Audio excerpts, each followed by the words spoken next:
Hola, esto es La Mágica Historia. Vamos a colocar la música aquí directo del compu como antes, ¿cierto? A la antigua. ¿Qué estamos escuchando? La introducción del Lago de los Cisnes. El Lago de los Cisnes, claro que sí. La obra máxima, ¿cierto? Del mundo gay. Aristócrata. Aristócrata gay. Claro, claro que sí. Eh, la ópera, el ballet, ¿cierto? Siempre han estado asociados al mundo gay. A ver, que te guste la ópera no quiere decir que seas gay. Que te guste el ballet no quiere decir tanto que seas gay.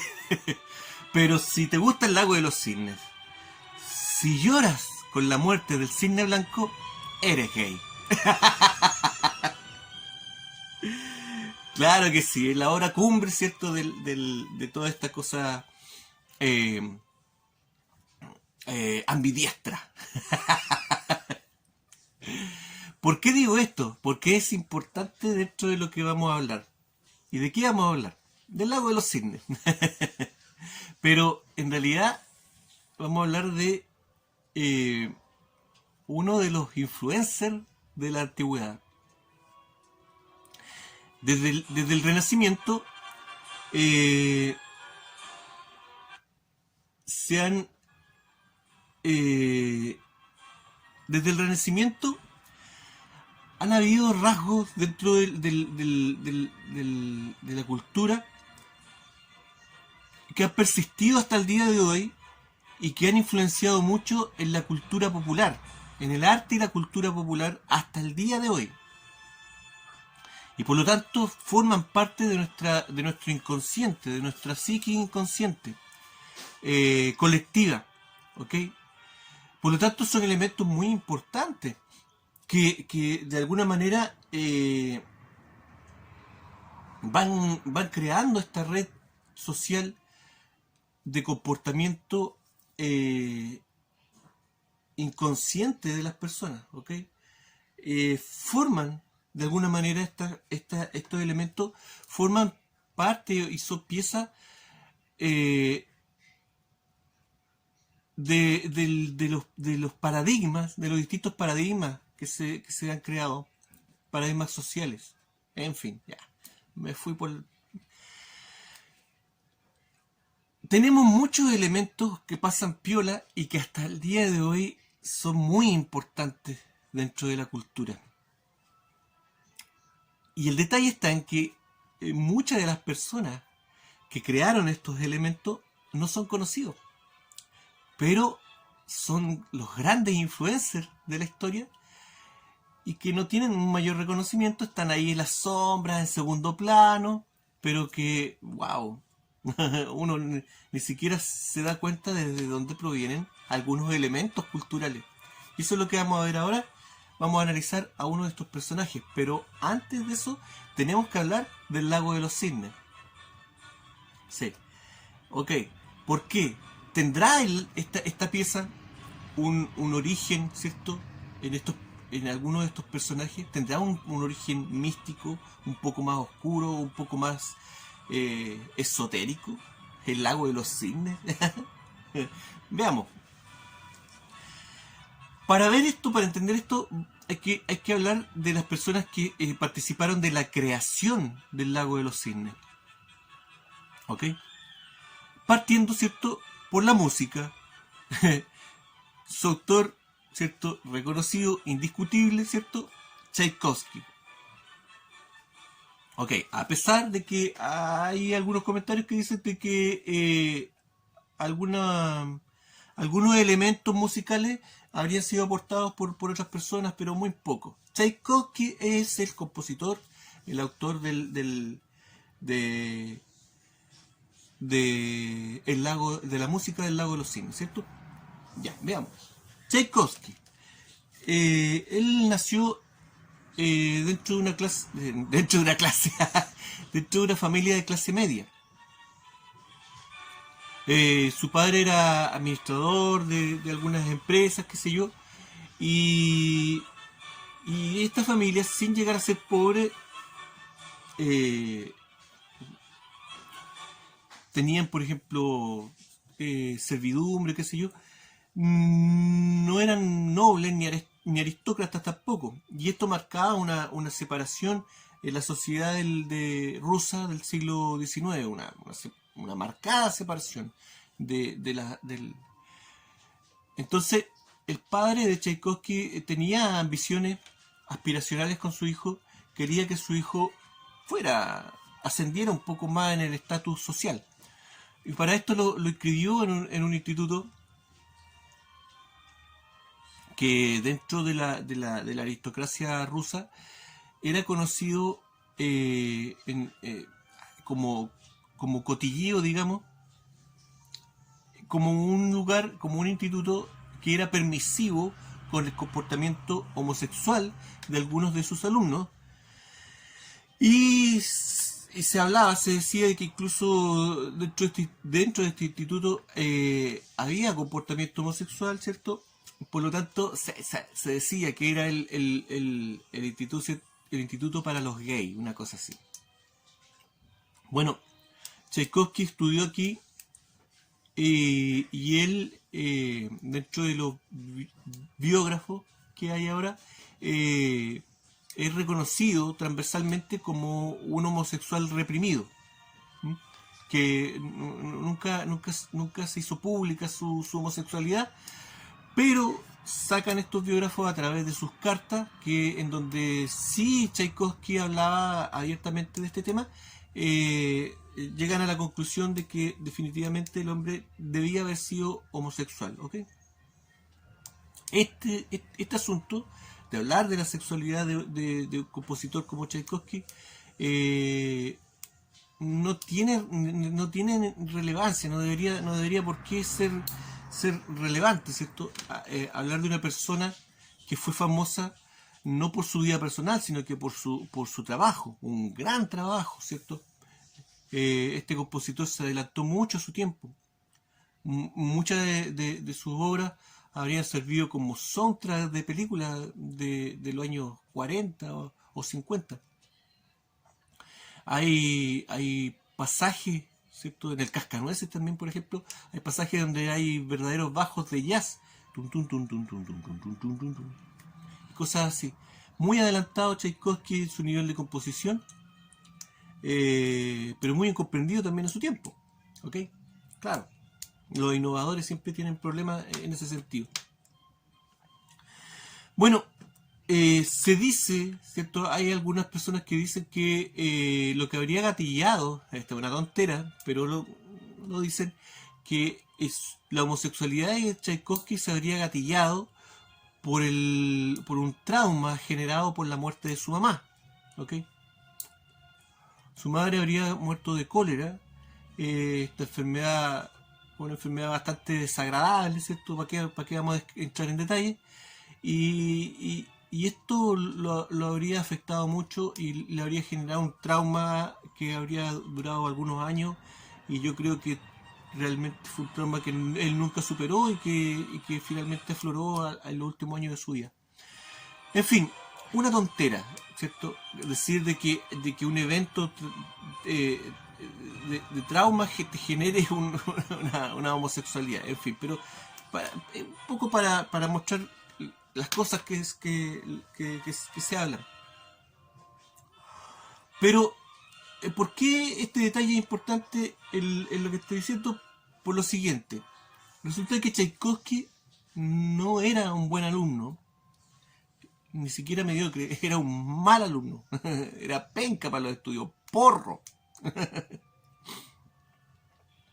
Y esto complicó obviamente las ideas aspiracionales de su papá, que él quería que él se luciera, a lo mejor se abriera lugar en el mundo como un abogado, una cosa así, pero cuando Tchaikovsky salió del instituto, les decían a los alumnos, de acuerdo al nivel de su rendimiento, les decían más o menos: usted puede trabajar en esto otro, y Tchaikovsky no dio ni pa secretario. Entonces, bueno, obviamente había que hacer algo más, y él le propone a su padre estudiar música. El papá se opone en un comienzo, pero finalmente lo va convenciendo, y Tchaikovsky ingresa a un conservatorio. Nuevamente, su rendimiento bajísimo. Los comentarios que hay de los maestros de Tchaikovsky no dicen nada bueno de él. O sea, este cabro no va a rendir, no va ni para adelante ni para atrás. Y no sirve, es mal intérprete, es mal compositor, no sirve para ni una cuestión. Claro, Tchaikovsky era mal compositor. Ok. Ahí vemos entonces el, lo que realmente creo yo que pasó aquí. Yo creo que simplemente la estructuración de la enseñanza musical rusa de ese tiempo no iba con el genio de este tipo, que él seguramente en su cabeza ya tenía un concepto que iba para otro lado. ¿Entiendes? Por lo tanto, obviamente salió mal evaluado. Pero, claro, él tenía mucho que entregar, ¿cierto? Tienen que saber de mí todavía. Por lo tanto, en su biografía aparece como que Tchaikovsky es licenciado en música, pero no, aparentemente él no terminó su carrera en el conservatorio. ¿Ok? Chao, chao con esto, calla. Y se dedicó a componer por su cuenta. El problema es que si, si estás viviendo en la Rusia del siglo XIX y eres un tipo de clase media, porro, no reconocido por tus maestros, que quieres ganarte la vida más encima como músico, como compositor, ¿qué es lo que necesitas? Necesitas allegarte a otra gente que te tire para arriba, ¿cierto? Gente que tenga contacto y que hable bien de ti. ¿Ah? No lo que hicieron sus profesores. Bueno, y eso fue lo que trató de hacer Tchaikovsky en sus comienzos, pero no leía muy bien, porque sus primeras composiciones no eran muy buenas. Claro, seguramente él trataba ahí, no se había desligado totalmente de la enseñanza clásica tradicional, por lo tanto sus primeras composiciones son mediocres porque no es ni para uno ni para otro lado, todavía no se suelta el compositor eh, que muestra lo que tiene que mostrar, que es su idea, su visión de la música. ¿Me entienden? Claro. Entonces, ¿qué es lo que pasa? Tchaikovsky se llegó a un grupo de músicos muy famosos en Rusia que eran como los que la llevaban en la corriente clásica de Rusia. ¿Ok? Y estos músicos, conocidos como los cinco no sé cuántos, ¿ah? La mafia de los cinco tiene que haber sido, porque eran cinco, obviamente, eh, lo acogieron. Tuvo la suerte de ser acogido por esos tipos, que tienen que haber sido ahí, el ego así por las nubes. Pero lo acogieron, ¿cierto? Como amigo. Pero como compositor no lo pasaban. No lo pasaban y hablaban muy mal de él. Claro, ¿por qué? Porque estos tipos, los cinco, coincidían en que la corriente clásica rusa que se debía enseñar y que debía imperar era un movimiento clásico pero arraigado a las tradiciones musicales rusas, al folclore y todo eso. ¿Ok? Un poco la idea es de que Rusia es grande, debe tener música clásica, pero música clásica que suene rusa, que suene a Rusia. ¿Ok? Y que en donde se escuche esté el imperio ruso aquí. ¿Me entienden? Y Tchaikovsky no. Él iba por su lado y él quería occidentalizar la música. ¿Ya? Él estaba muy influenciado por la música de Occidente. Por lo tanto, estos nuevos amigos no lo pasaban como compositor y hablaban muy mal de él. ¿Ok? Pero esto fue cambiando poco a poco. Poco a poco Tchaikovsky se fue ganando el corazoncito de estos tipos. No sé de qué manera. Pero lo consiguió, ¿ok? Y, y más que nada, finalmente primó el peso, ¿cierto?, de la calidad musical y compositiva de Tchaikovsky. Por lo tanto, poco a poco estos tipos los fueron reconociendo como un buen compositor, pero que estaba mal encaminado, ¿ok? Insistían en que eso no era el camino para la música clásica rusa. Sí, es decir, seguían hablando mal de él, pero lo reconocieron como un buen músico, como un buen compositor. Y esto le abrió las puertas a Tchaikovsky para comenzar a meterse un poco en el mundo más aristocrático de Rusia. y llegó a hacer clases a algunos jóvenes que estaban ahí en algunos, abriéndole algunas puertas. Entre ellos, ¿cierto? El hijo adoptivo, el hijo menor adoptivo de Vladimir Petrovich Begichev. Vladimir Begichev, importante en esta historia. ¿Por qué? Begichev provenía de una familia noble, ¿ok? Estudió en la Universidad de Moscú, ¿cierto? Luego ocupó algunos cargos menores, pero este tipo llegó a ser director de los teatros imperiales, ¿ok? Por lo tanto, si eres compositor y eres un compositor de clase media, vagamente reconocido, medianamente reconocido, ¿con quién te tienes que juntar? Con este tipo. Este era el más. El que tenías que conocer, al que tenías que ganarte su favor. Conocerlo y ojalá llegar a ser amigo de él. ¿Ok? Y bueno, Tchaikovsky tuvo la suerte de hacerle clase al hijo adoptivo de este tipo, ¿cierto? Vladimir Chilovsky, el nombre del muchacho. Y el hijo mayor de este tipo, Konstantin Chilovsky. Ojo, porque tienen que ver con esta historia. Bueno, Tchaikovsky conoce entonces a Begichev, que era el personaje importante, y no solamente llega a conocerlo, sino que se hizo amigo de este tipo. ¿Ah? Se hizo amigo de la familia, de toda la familia de este tipo. ¿Okay? Tanto así que en 1868 Begichev invita a Tchaikovsky a irse a vivir con él un tiempo a Berlín, junto a su hijo, junto a Vladimir Chilovsky. Y invitaron a otro tipo, un cantante. ¿Ok? Pero el tema es que viajan, ¿cierto? Se llevan a Tchaikovsky a Alemania, ¿cierto? A Berlín. ¡Wow! El lugar donde él quería estar, ¿cierto? En Occidente, en el centro mismo ahí de la papa del cultural occidental, ¿cierto? Bohemia, deben haber vivido la vida loca en ese momento, tanto así de que después de Berlín dijeron, y si vamos a París, ya vamos a París, vamos a huear a París. Y partieron todos en masa. Y vivieron otro tiempo en París. De vuelta en Rusia, ya los lazos de amistad estaban bastante fuertes. Y obviamente este tipo ya, Begichev, que él también era compositor, pero compositor ahí mediano nomás, que ponía algunas cosas, compuso algunas cosas de carácter cómico. Pero se convenció de que Tchaikovsky era un gran músico y que había que aprovecharlo de alguna manera. ¿Okay? La primera oportunidad, ¿cierto?, llegó en 1873, cuando este tipo Begichev le encarga a un escritor, Alexander Ostrovsky, ¿okay? Le encarga un cuento de hadas, ¿cierto? Para llevarlo, para hacer una cosa así como una opereta, con un poco de ballet, qué sé yo. ¿Ok? Este tipo, Alexander Ostrovsky, era un tipo medio polémico. Sí, Poroto, era un tipo polémico. Sus primeras obras fueron rechazadas e incluso censuradas, ¿ok? Como escritor. Pero Poroto, si yo no tengo la culpa de eso. Es verdad, no te estoy mintiendo. Es así. Pero Poroto. El Poroto, para los que siguen el canal, el Poroto es hermano del Lulo, el hermano menor del Lulo. Ok, no tiene nada que ver con lo que estamos hablando, pero ya que hizo su aparición.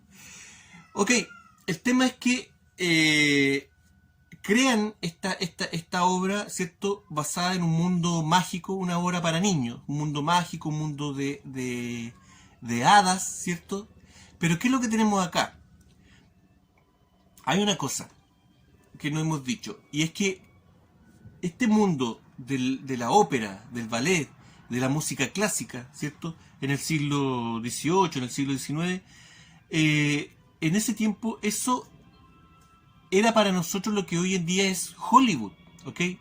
Es decir, grandes producciones apoteósicas, ¿cierto? Y hablando de cosas, es un medio muy reducido, muy elitista, ¿cierto? Donde no cualquiera podía entrar. Y no, y no se exponía a cualquier cosa. Se exponía a lo que era de interés para estas personas, influencers de la época. ¿Mm? ¿Me entienden? Es decir, no cualquiera trabajaba en este tipo de actividad, ni tampoco se llevaba a escena cualquier temática, ¿ok? Y bueno, en esta opereta Slow Maiden, ¿qué es lo que se muestra? Se muestran hadas, qué sé yo, pero se muestra mucha magia elemental, los elementos, ¿cierto? Es algo similar a lo que hizo Disney después en la película de Fantasía, una cosa así, ¿me entienden? Entonces, ¿qué es lo que tenemos aquí? Tenemos el primado negativo, ¿cierto? Enfocado hacia los niños. Es decir, mostrar una realidad mágica, pero como un cuento, para que así, cuando los niños crecen, ¿cierto? Y desarrollan su inconsciente, su mentalidad, ¿cierto? Si alguien viene a decirles que la magia es real, ellos de inmediato se produce un rechazo, porque eso queda dentro de la psique, y de inmediato se produce un rechazo. ¿De qué me estáis hablando, loco de mierda? ¿Me entienden? Eso es el primado negativo, y esta gente lo tenía muy en claro desde ese tiempo, ¿ok? Muy bien, se estrena la obra, se estrena Slow Maiden, y les fue como el forro. Claro, no le gustó a la gente, nadie entendía nada de estas cosas medias esotéricas. No. La obra tuvo cuatro funciones en el teatro original. Después tuvo cuatro funciones, lograron meterla en otro teatro con 4 funciones más, y finalmente en otro teatro llegó a tener una función, 9 funciones en total. Un completo fracaso, ¿ok? Pero en ese momento Ostrovsky para la casa, ya dejó de ser amigo de Begichev, ¿ok? Pero no pasó lo mismo con Tchaikovsky. La música fue aclamada, la música llamó mucho la atención, fue muy innovadora, obviamente por toda esta línea de música clásica tradicional, y la música de Tchaikovsky sonó muy bonita, muy llamativa, muy novedosa, ¿ya? Llamó la atención. Por lo tanto, Begichev se convenció aún más de que Tchaikovsky tenía que hacer otra cosa, algo más grande. Había que darle oportunidad a este muchacho, ¿cierto? Bueno, y eso se concretó en 1875, ¿cierto? Ya la amistad entre ellos estaba más afianzada. Ambos compartían el gusto por el ballet, y por lo tanto desembocó esto, ¿cierto? En el ballet del Lago de los Cisnes, que fue encargado en 1875 al Teatro Bolshoi. ¿Ok? Ya. La música, ya todos saben a quién pertenece. Pero la idea, ahí ya hay otra cosa. La idea, ¿de dónde salió la idea del Lago de los Cisnes?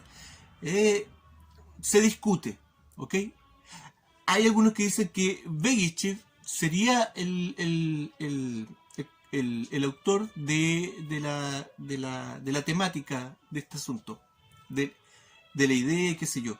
Otros dicen que no, que esto le pertenecería a un bailarín llamado Vasily Geltsek.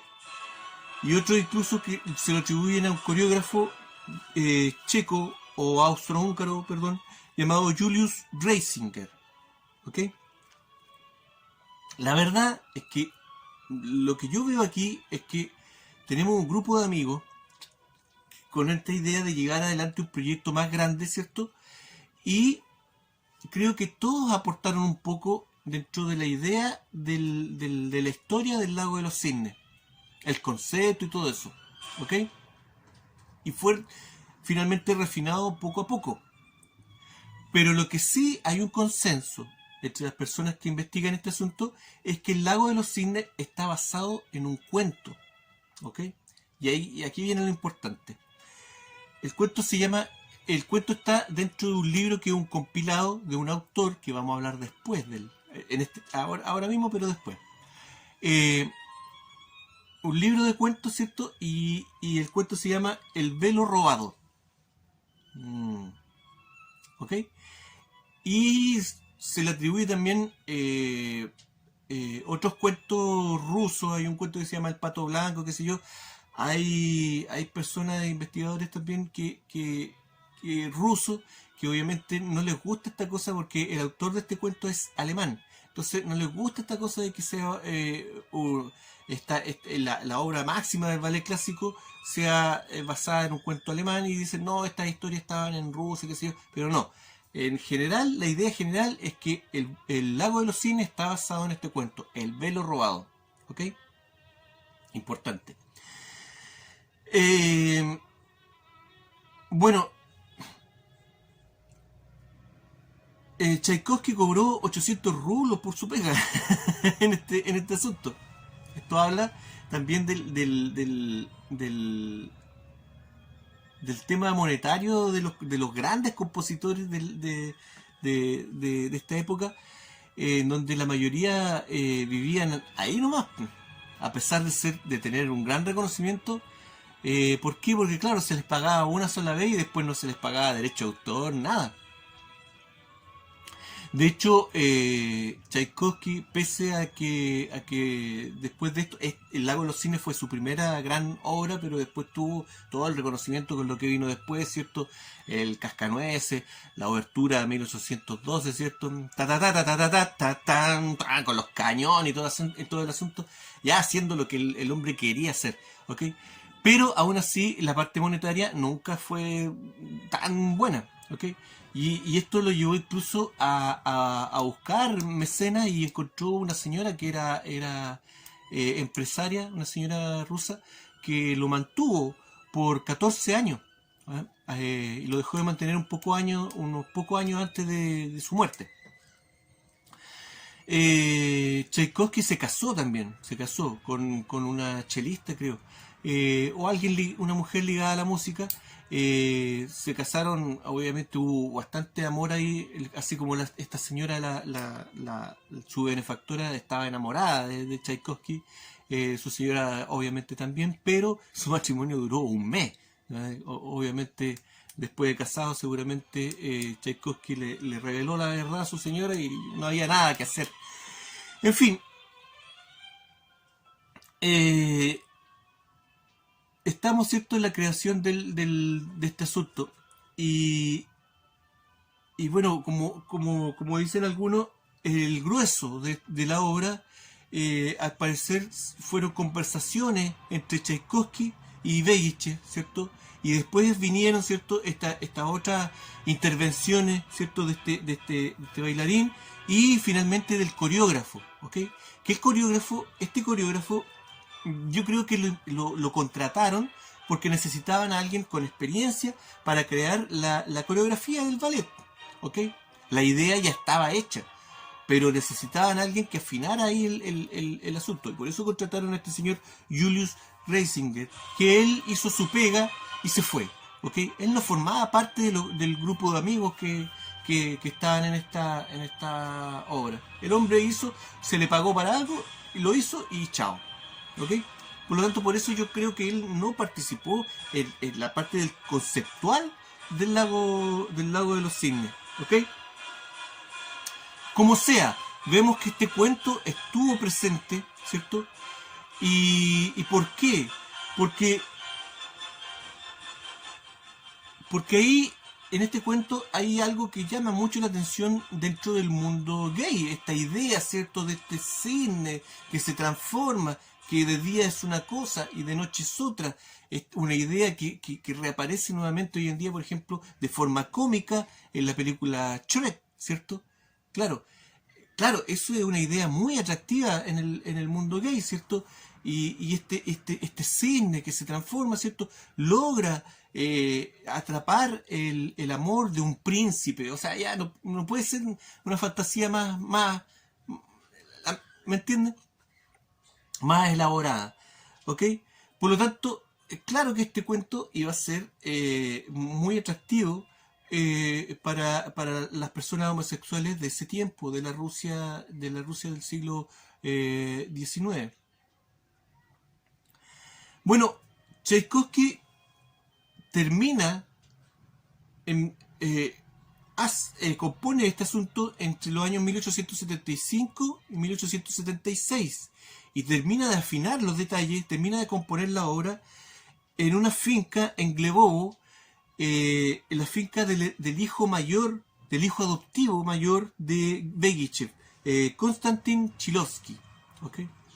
Y aquí comenzamos con el tema esotérico, porque hasta ahora la historia de Tchaikovsky es la historia de una persona talentosa, pero no con los medios suficientes como para poder abrirse paso dentro de la sociedad, de la alta sociedad, y que aprovecha un poco este medio, este ambiente homosexual para poder entrar en un círculo más elevado, ¿ok?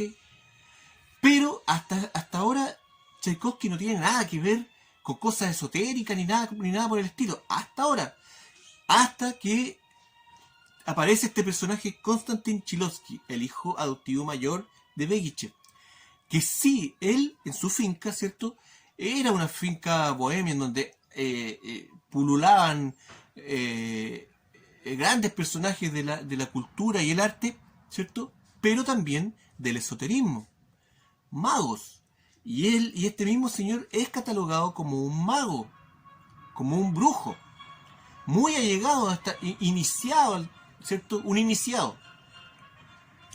Pero que no está asociado a la masonería, es un iniciado por cuenta propia, ¿ok? Pero obviamente el tipo sabía, ¿ok? Y aquí ya comienza, hay un nexo, ¿ok? Por lo menos un nexo inicial. Muy bien. Ahora viene la maldición del lago de los cisnes. ¿Ok? ¿Por qué? Porque se estrena en 1877 y pasó algo similar a la obra anterior, a Maiden, Slow Maiden. La gente vio la coreografía, ¿cierto? Vio esta historia apoteósica, estas mujeres vestidas con plumas, qué sé yo, castillos por todos lados, pero la gente no entendió nada, ¿ok? No estaba, no se logró plasmar. Por lo tanto, las personas que fueron a ver el asunto no llegaron a involucrarse emocionalmente con la obra, algo que es muy importante en este tema, en el lago de los cisnes. Si no logras involucrarte emocionalmente con el asunto, no entienden nada, ¿ok? No pasó nada, fue un fracaso, ¿ok? La maldición. Claro, pero Tchaikovsky más adelante siguió con su carrera, ¿cierto? Pudo obtener la gloria y la confirmación que él quería, pero siempre arrastró muchas frustraciones, ¿okay? Y esto finalmente desencadenó, al parecer, este tema de estar reprimido, de no poder salir del closet, desencadenó una depresión en sus últimos años. Y él fallece en 1893, pero poco antes estrenó, ¿cierto?, su última sinfonía, la sinfonía número 6, conocida, ¿cierto?, como La Patética. ¿Por qué? Porque es una sinfonía muy melancólica en donde dicen los que estudian esto que sería como su despedida, y donde él muestra los sentimientos de esta homosexualidad reprimida y su deseo por salir del closet. Y yo escuché la sinfonía y comienza bastante oscura, melancólica, y yo creo que más que su sexualidad reprimida, es como, no sé, pues estas personas son altamente brillantes, tienen un mundo interior genial y que no logran plasmar en su vida diaria. Esta cosa de tener que andar mendigando prácticamente por aquí y por allá, el tema monetario que no se conlleva con lo majestuoso de sus obras y con lo majestuoso del ambiente en el cual se rodean estas personas, van creando seguramente estas frustraciones, y aparece también, creo yo, el trauma que él tuvo con la muerte de su madre. ¿Por qué?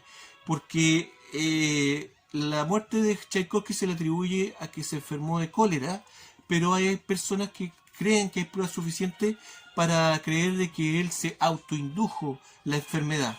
Fue un suicidio, ¿ok? Y un suicidio teatral. Muero igual que mi madre, ¿me entienden? Mato también conmigo también muere este trauma, se cierra este ciclo, ¿ok? Y más encima estrena 9 días antes de su muerte, estrena, ¿cierto?, esta sinfonía, la sinfonía número 6, La Patética, ¿ok? Tchaikovsky muere en 1893 y aquí tenemos otro detalle que es así, nuevamente la maldición del Lago de los Cisnes, y es que todos estos personajes que participaron en la creación del Lago de los Cisnes murieron entre 1891 y 1893.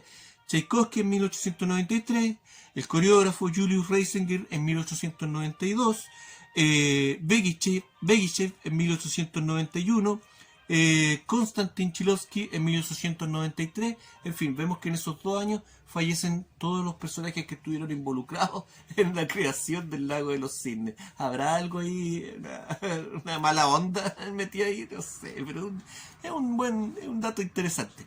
¿Ok? Vamos entonces ahora a ver la parte que nos interesa, ¿cierto? Ya vemos cómo se gestó este asunto y ahora vamos a ver la parte esotérica de este asunto y el personaje escondido, el personaje que está ahí detrás de bambalinas, en segundo plano, que es este influencer oscuro que está detrás del Lago de los Cisnes. Pero le voy a poner pausa porque me cansé. Ya, ahora sí. Aprovecho de corregir al tiro un error. Dije que la opereta, ¿cierto?, de la primera de Tchaikovsky se llamaba Slow Maiden. Como que no tiene sentido eso. Se llama Snow Maiden, la voy a escribir por ahí. Eso, ya. Estábamos entonces, muere Tchaikovsky, ¿cierto? Y aquí otro pedacito de la maldición del Lago de los Cisnes. En realidad no hay ninguna maldición, pero es para ponerle un poco de color. Pero sí hay unas coincidencias medias raras, ¿cierto? Bueno, algo que también podría ser tomado dentro de esta maldición es que 2 años después de la muerte de Tchaikovsky se reestrena El Lago de los Cisnes. Tchaikovsky murió, ¿cierto?, y nunca pudo ver en vida en realidad en lo que se iba a convertir esta gran obra, versionada y reversionada una y otra vez. Creo que tiene como 3 finales, hay distintas coreografías, hay una coreografía incluso que está hecha completamente con hombres, se han hecho películas, monitos animados, hay una versión de Barbie, en fin. Pero Tchaikovsky no vio nada de eso, no vio en qué podía convertirse su obra. Lo que sí, El Lago de los Cisnes, aunque no haya tenido éxito, fue reconocido musicalmente. Lo mismo que pasó con su primera obra, Snow Maiden. Claro, por lo tanto, eso le permitió a Tchaikovsky a seguir su carrera junto a Begichev, ¿ok? Begichev no dejó de creer en él y eso le permitió a Tchaikovsky seguir haciendo todo lo que vino después, pues 3 ballets más, en fin, y la sinfonía, qué sé yo. Además de, la importancia de estar dentro de este círculo de influencia, ¿cierto?, en donde Tchaikovsky incluso pudo apitutar ahí a sus hermanos para que pudieran hacer algunos trabajillos por ahí, ¿ok? Y todos aportaban en este asunto. Se me olvidó también decir de que el hijo mayor de Konstantin Chilovsky, el hijastro mayor de Begichev, perdón, también participó activamente en la creación del Lago de los Cisnes. Hay algunos que incluso le atribuyen alguna autoría en este asunto, y él también hizo la suerte de la escenografía de este tema, el brujito ahí, el que sabía, ¿ok? Y ahí ahora sí vamos a entrar. Lo dijimos, no lo dijimos, porque la obra se reestrenó con una coreografía modificada el año 1895, 2 años después de la muerte de Tchaikovsky, y ahí sí tuvo la importancia, ¿cierto?, que debería haber tenido en 1877, ¿ok? Y es que ahí ya con una nueva coreografía la gente como que, oh, de eso se trataba este asunto, qué hermoso, qué bonito, ¿ok? Y de ahí ya no paró más este asunto. Ok, ahora vamos al tema esotérico. Vamos a lo que nos convoca. Eh, después de como más de 40 minutos. Y es que ya dijimos, ¿cierto?, de que esta obra clásica, ¿cierto?, es la cúspide de lo cursi, ¿cierto? No quiero ser despectivo, sino que es para enfocar lo que voy a decir, ¿ok? Es la obra gay del ballet clásico por excelencia, ¿cierto?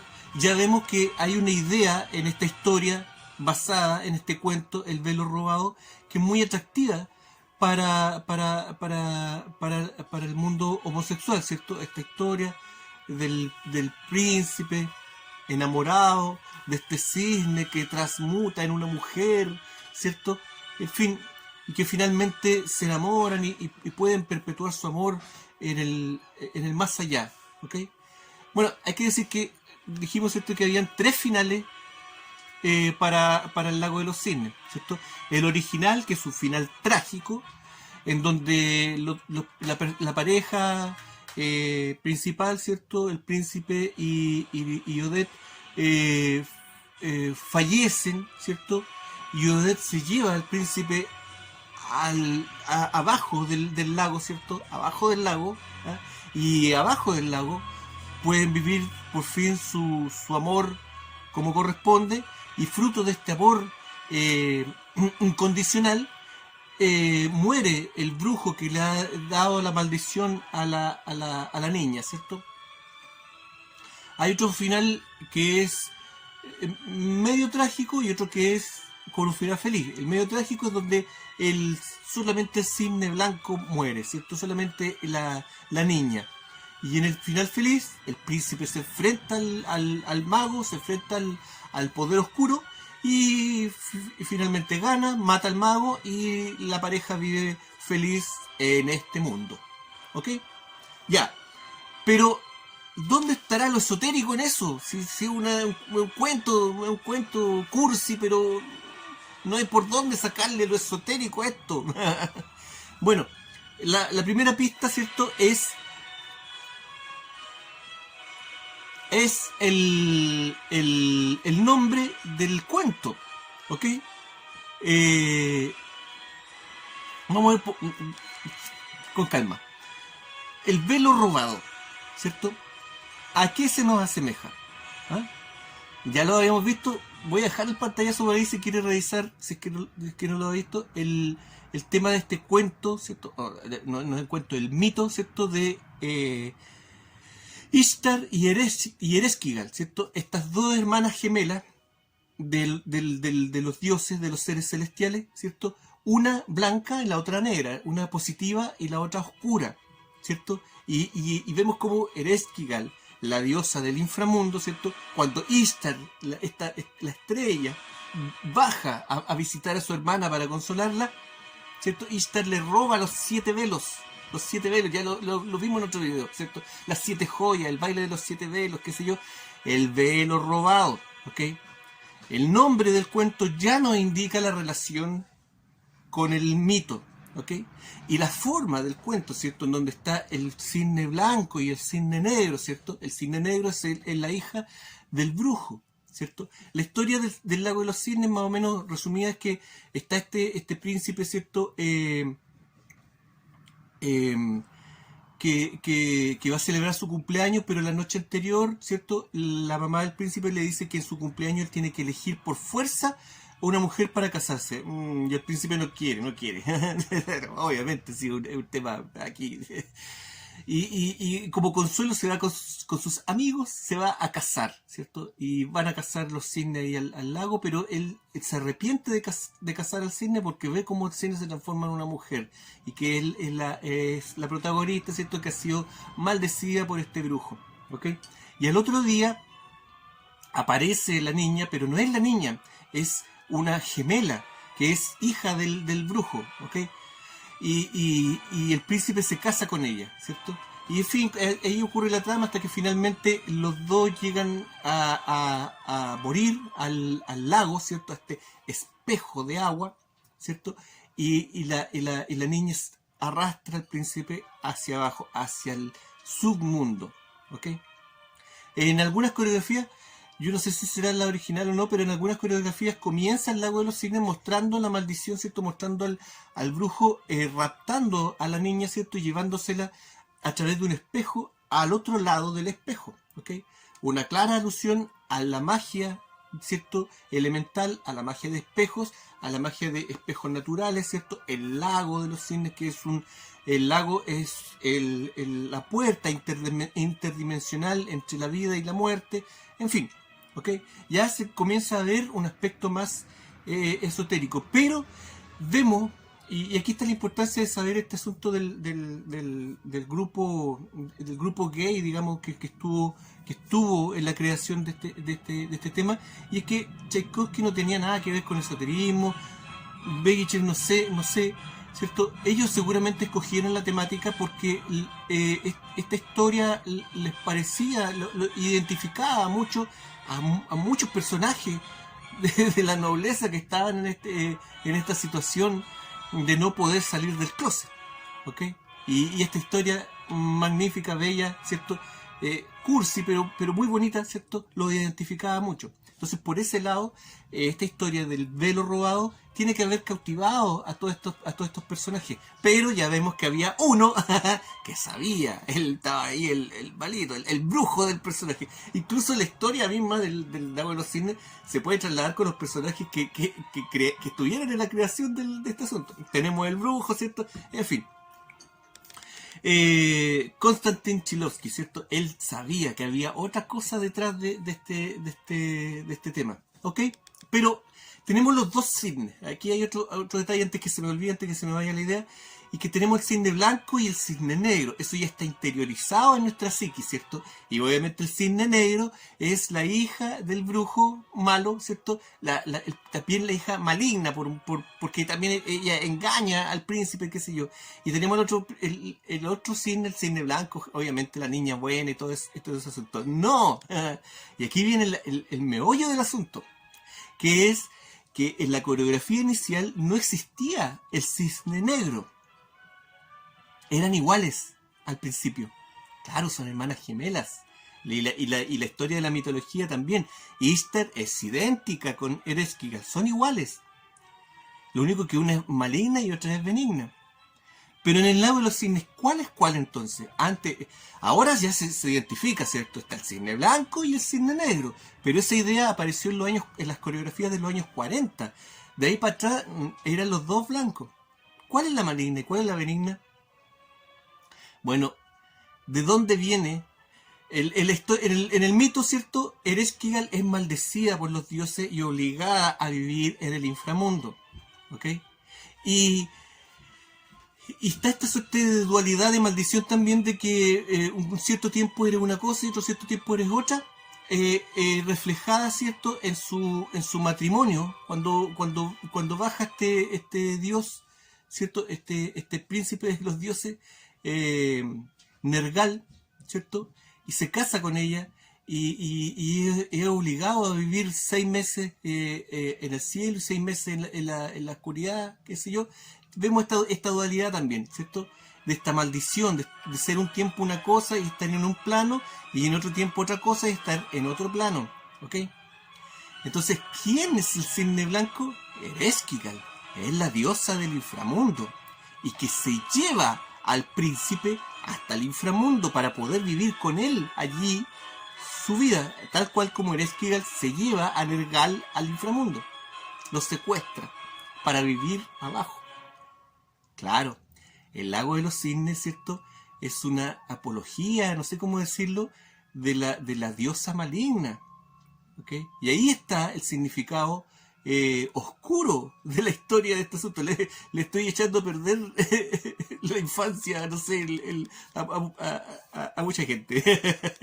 Claro, pero esta idea oscura yo creo que no yo creo que muchos de los que participaron de este asunto no tenían idea de esto. Y eso pasa también hasta el día de hoy.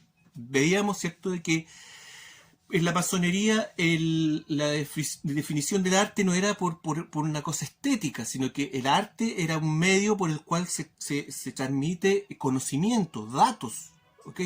Y que los hermanos de la masonería tienen a estos hermanos artistas que se encargan de poner este conocimiento en sus obras de arte, en donde se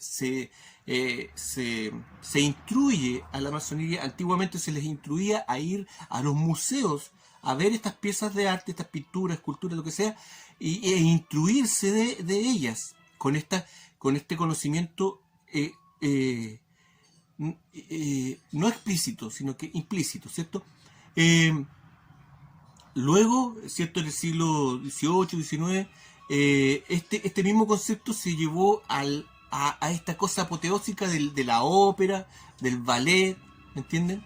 En donde siempre tiene que haber alguien que sabía de esto y colocaba con una intención de generar todo este asunto de divulgación de cosas para los que saben y de primado negativo para los que no saben. O sea, si tú no sabes, te genera este asunto,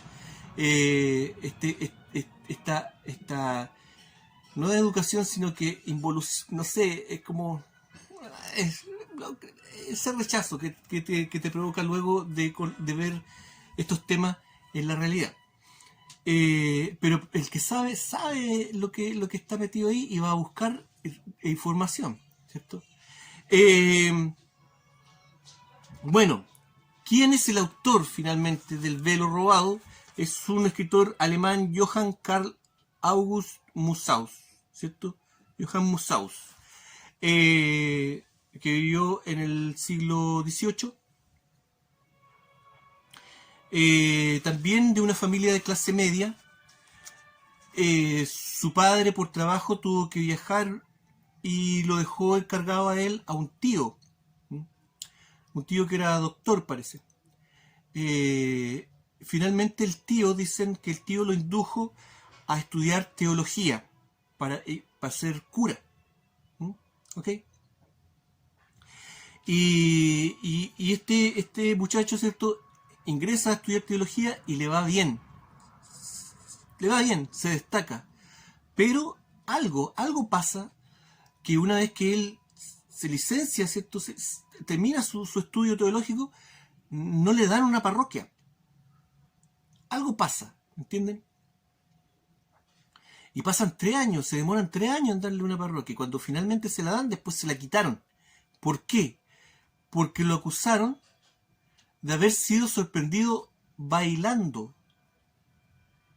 No sé qué querrán decir con eso. A lo mejor con el término están ocultando otra cosa. A lo mejor lo encontraron en alguna actividad sexual, qué sé yo. Porque es bien raro de que le quiten una parroquia a alguien por estar bailando. ¿Me entienden? Pero hay algo ahí. ¿Ah? Como sea, cuando él es rechazado, ¿cierto?, de la comunidad religiosa, él siente que tiene actitud para escribir y desea iniciar una carrera como escritor satírico. ¿Okay? Y publica un libro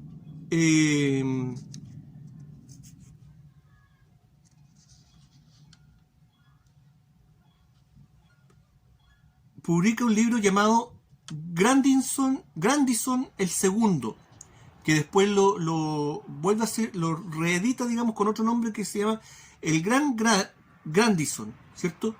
Y esta era una sátira a un novelista inglés llamado Samuel Richardson, conocido como Sir Charles Grandison, ¿cierto? Y que este novelista era admirado en Alemania, dentro de la aristocracia y la nobleza alemana, ¿cierto? Admirado por los hombres que se enamoraban de él. Volvemos al tema, ¿cierto? Y este tipo le escribió una sátira. Luego trabajó un tiempo, eso le valió un poco de fama, y en 1763 fue nombrado mayordomo de pajes en Turingia, en la región de Turingia. También trabajó como profesor de lenguas antiguas e historia. Y toda esta conexión, todo comienza a lo mismo que Tchaikovsky, ¿cierto? Pero antes, un siglo antes, comienza él a hacerse de algunos amigos y cosas, que una cosa lleva a la otra, qué sé yo, se empieza a codiar en un nivel un poco más alto y llega a ingresar, ¿cierto? Se vuelve masón. En 1776 ingresa a la logia Amalia de Weimar, ¿ok? Pero en 1783 esto no paró aquí y siguió él codeándose, relacionándose con personas muy influyentes, hasta que en 1783 él ingresa a los Iluminados de Baviera, ¿cierto? Claro, es un Illuminati, un satánico. Y ingresa con el seudónimo de Dante Alighieri.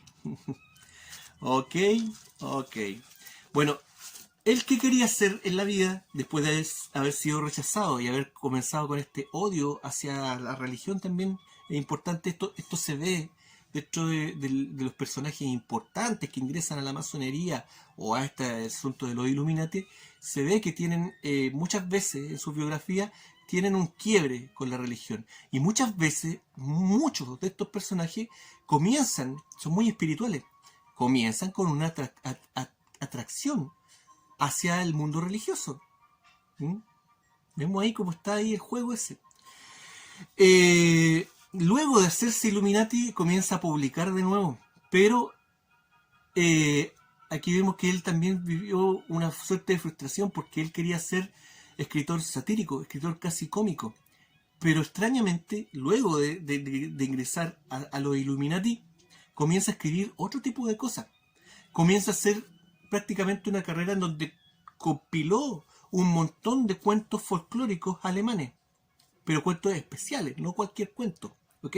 Y publica un segundo cuento, ¿cierto?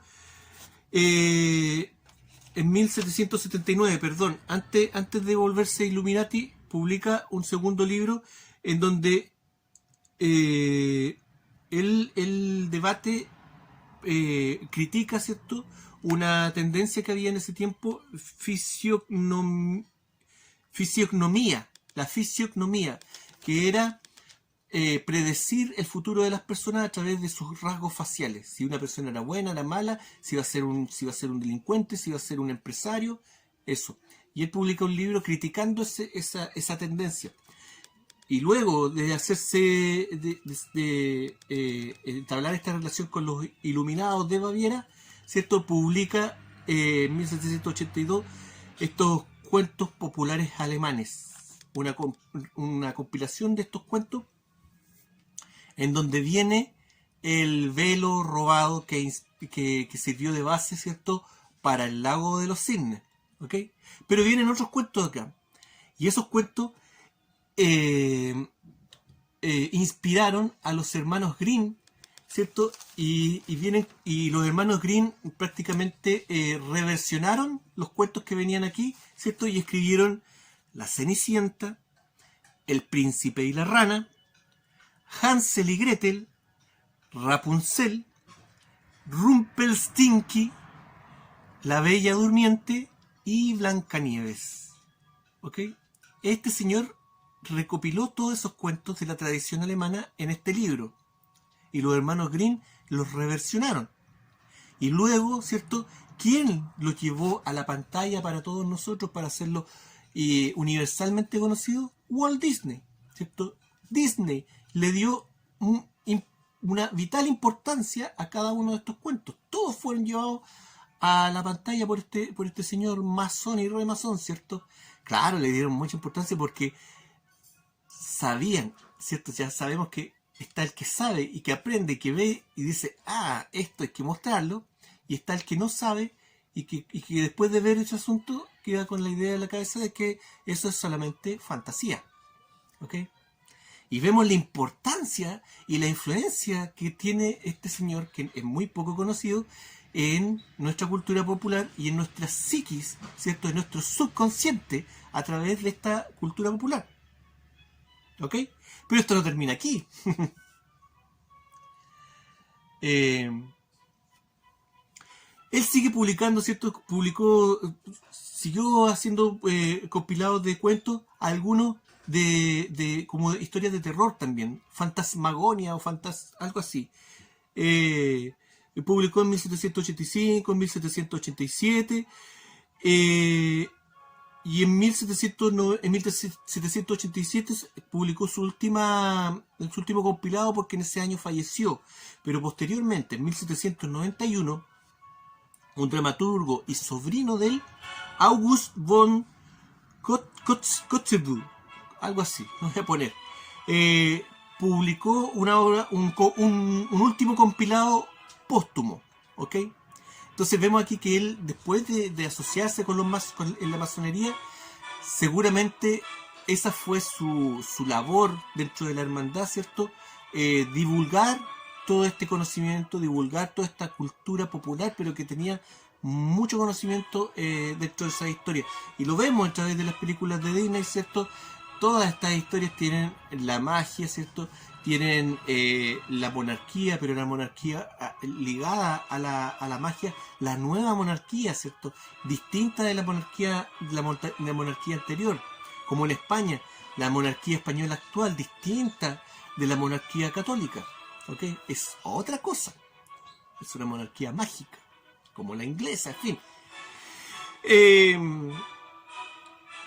Luego de su muerte comenzaron a aparecer traducciones reversionando sus cuentos, ¿cierto? Primero en inglés. En inglés, por William Thomas Beckford. Este tipo, que es antepasado de Reiniero III de Mónaco, ¿eh? Obviamente un tipo noble, ¿cierto? Y que heredó una fortuna enorme. Era un tipo esclavista, ¿cierto? Él mantenía granjas de esclavos en Jamaica. Era arquitecto, pero también escribió algunas cosas, ¿okay? No escribió mucho, pero llama la atención de que él le diera la importancia de traducir estos cuentos al inglés, ¿okay? Este tipo también era bisexual. Se casó, pero era reconocido dentro de los círculos homosexuales. Incluso fue juzgado una vez por corromper o corromper sexualmente a un conde, ¿ok? No pudieron, él era de la nobleza, qué sé yo, tenía pitutos, pero no pudieron sentenciarlo. Era obviamente, algunas fotos van a decir, era un hombre muy bonito, ¿cierto? Y sirvió como modelo también, como modelo para cuadros también, y se relacionó mucho con Lord Byron, ¿ok? Y Lord Byron tenía una muy cercana amistad con él y lo pintaba y qué sé yo. ¿Cuál es la importancia de esto? Bueno, que también hubo un escocés que tradujo estos cuentos y los reversionó, ¿cierto? Thomas Carlyle, que este tipo es matemático, filósofo y escritor, pero no escritor de cuentos, él era escritor de historia, era historiador, y hace la excepción con esto y le interesa mucho traducir estos cuentos, ¿ok? Yo escribo historia, pero voy a hacer una excepción. Esto me interesa traducirlo y hacerle una versión más renovada, ¿cierto? Y las versiones de este escocés también inspiraron, ¿cierto? Posteriormente la creación de la leyenda de Sleepy Hollow y Washington Irving. Se sigue metiendo después de muerto, después de fallecido, sigue influenciando a este caballero, que está ahí en la sombra, en segundo plano, fuertemente dentro de la cultura popular. Y el broche, la guinda de la torta, es que estos cuentos que dijimos que fantasmagóricos, ¿cierto?, que escribió este compilado de cuentos, fueron traducidos al francés, ¿cierto? Como El amor mudo, el libro. Y este libro fue leído en una reunión que tuvieron varios escritores que aún no eran escritores algunos, y que tuvieron una reunión que hay videos en YouTube, creo, de este asunto, en donde fueron a un campo, qué sé yo, estuvieron en una casona, los pilló una tormenta, y ahí estuvieron leyendo algunas cosas, y leyeron este compilado de cuentos de terror, de fantasmas, de este señor traducido al francés, ¿cierto? El amor mudo. ¿Quiénes estaban en esa reunión? Lord Byron, Percy Bysshe Shelley, el apellido Shelley, ¿le suena? Mary Shelley, Claire Claremont y John Williams Polidori. Todos estaban en esa reunión, y luego de leer este libro se convencieron que tenían que escribir, y así fue como Mary Shelley se convenció de que tenía que escribir Frankenstein, y John Williams Polidori y Lord Byron escribieron los primeros libros relacionados con vampiros, el vampirismo, que luego inspiró, ¿cierto?, a Bram Stoker para crear Drácula. ¿Ok? Ahí vemos la influencia, ¿cierto?, de estos personajes. Este es un ejemplo. Hay varios más. Voy a tratar de hacer un video de cada uno de los que conozco yo. Pero no seguido, si de repente lo voy a sacar. Pero vemos esta influencia oscura, silenciosa, desconocida, que avanza, ¿cierto? Y sobre todo en temáticas infantiles o muy inocentes, en donde se transmite un conocimiento esotérico específico, que el que sabe, sabe, y el que no lo absorbe como algo fantasioso y real. Gracias, esto fue La Mágica Historia. Que estén todos bien, un abrazo, chao.